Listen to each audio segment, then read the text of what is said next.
Salut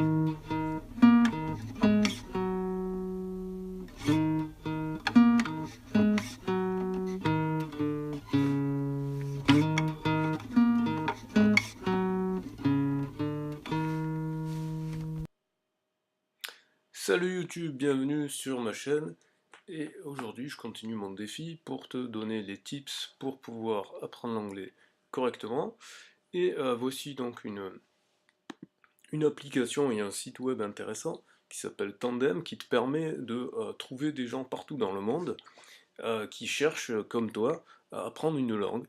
Donc très souvent ils mettent la langue qui est leur langue maternelle et les langues qu'ils savent parler et les langues qu'ils veulent étudier.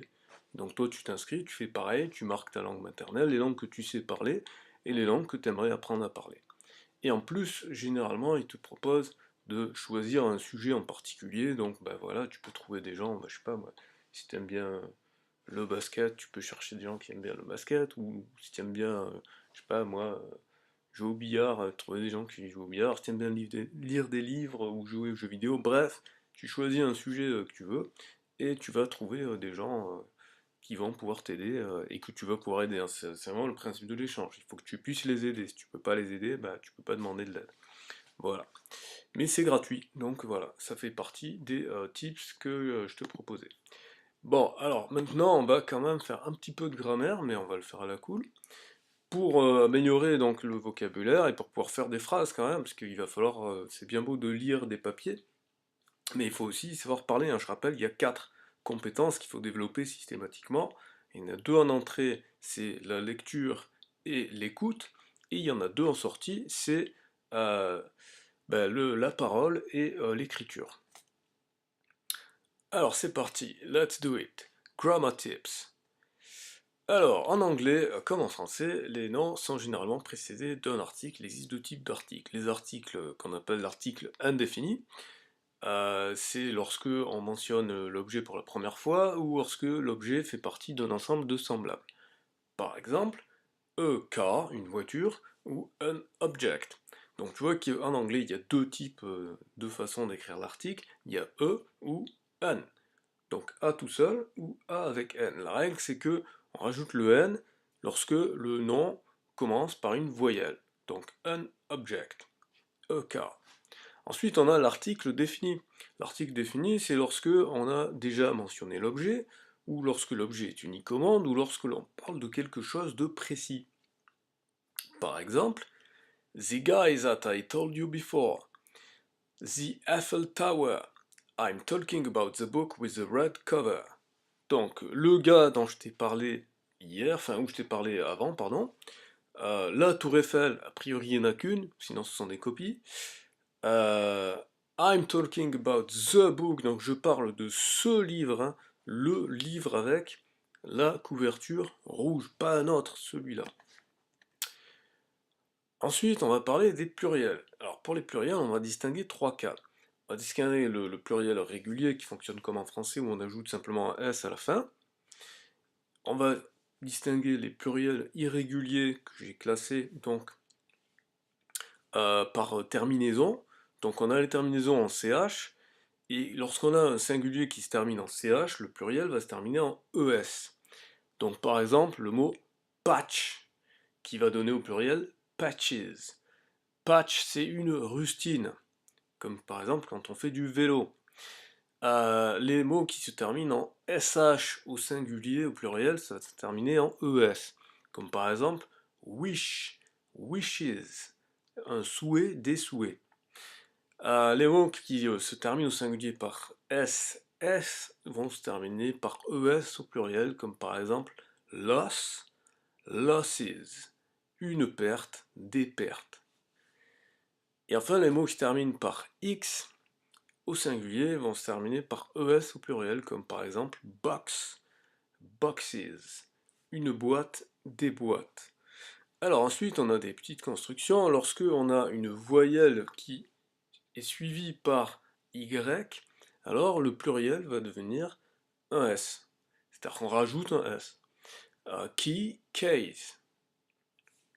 Une clé, des clés. Lorsqu'on a une consonne suivie de Y, alors on va transformer le Y en IES. Donc lady, ladies. Une dame, des dames. Lorsque ça termine par un F, alors on le transforme en VES, comme par exemple one wolf, several wolves. Donc un loup, des loups. Lorsque ça termine par FE, c'est pareil, on transforme en VES. One wife, several wives. Une épouse, des épouses. Lorsque ça termine par IS, eh bien, au pluriel, ça devient ES comme analysis, analyses. C'est comme this et these, presque. Donc analyse, une analyse, des analyses. Et enfin, il y a quelques exceptions. La liste n'est pas exhaustive, parce qu'en fait, il y a beaucoup d'exceptions. On dit one child, but several children. One foot, but several feet. One man, but several men. One tooth, but several teeth. Et enfin, on a les invariables, comme par exemple aircraft, fish ou sheep. Attention, sheep, il faut bien faire le E, enfin le I long, sheep, parce que cheap, c'est pas cher, ça s'écrit pas du tout pareil. Et enfin, ship, comme dans ship and chips, fish and chips. Ok, aussi des ressources gratuites qui te permettent, donc c'est concours Iena Audio, tu tapes ça dans un moteur de recherche, et tu vas tomber sur une banque de données de classe prépa, où tu as des supports audio. D'accord? Donc tu vois ici, par exemple, moi celui que j'aime bien c'est celui-là, sujet audio Iena 2012. Et ici tu as des thématiques. Donc tu vois par exemple Assessing Obama, What's Next for Occupy, American Needs Manufacturing, Anti-Scotland, The Great US Divide, bon bref, tu vois qu'il y a plein de trucs. Et voilà, donc je vais en choisir un comme ça, juste pour le fun, et on va écouter. Et voilà. Et donc là, il n'y a pas les sous-titres. Donc voilà. Et tu peux, comme c'est marqué ici, tu peux les télécharger librement. C'est des fichiers libres de droit.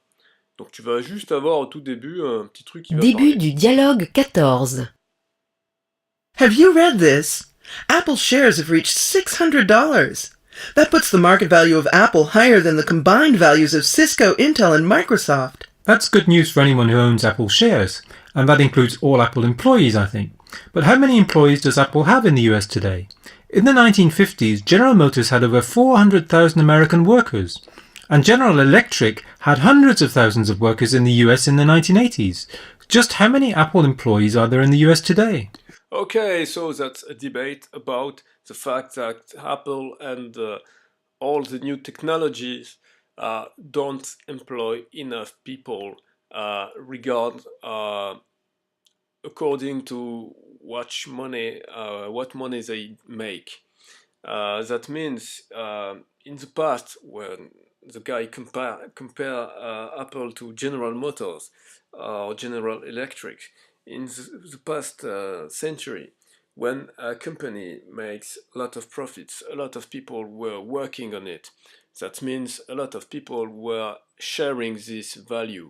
Donc, ce qu'ils disent dans cet extrait audio, parce qu'en fait, j'ai déjà écouté celui-là, c'est qu'ils disent que Apple, et en fait, de façon plus générale, les nouvelles technologies comme Google, Facebook, Amazon, etc., ils font beaucoup d'argent, mais ils n'emploient pas beaucoup de monde, donc ils n'offrent pas beaucoup d'emplois.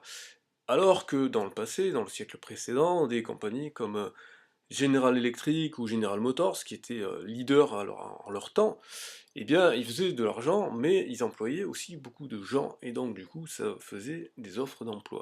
Voilà. Donc c'est ça la perspective de cet extrait audio en particulier. Voilà, donc tu vois que tu en as 20, enfin 40 plutôt, puisque tu en as 20 pour le A, 20 pour le B, qui sont libres de droit, et puis comme tu as vu, en fait, tu as plein de trucs. Donc, et tu peux les télécharger, hein. Ensuite, ici, tu as un truc intéressant, c'est que tu as accès à la presse. Donc tu peux voilà, aller voir The Independent, The Guardian, The Time, Newsweek, The Washington Post.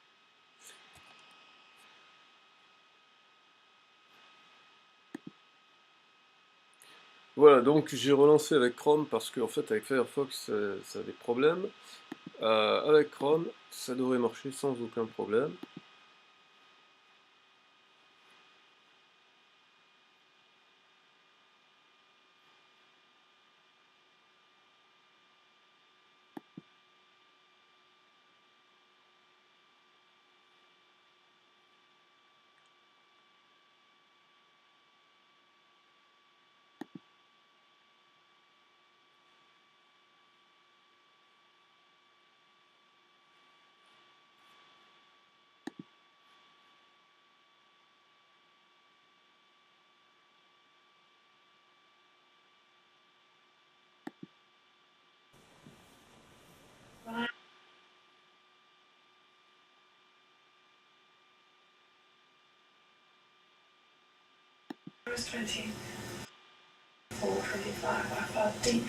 Voilà, donc on a la vidéo qui peut se lancer, donc tu as des fichiers, vidéo, tu as des fichiers audio, donc tu as de quoi travailler pour l'écoute. Voilà, donc c'est tout pour cette vidéo, je te dis rendez-vous à demain pour une prochaine vidéo avec des nouvelles astuces, et voilà.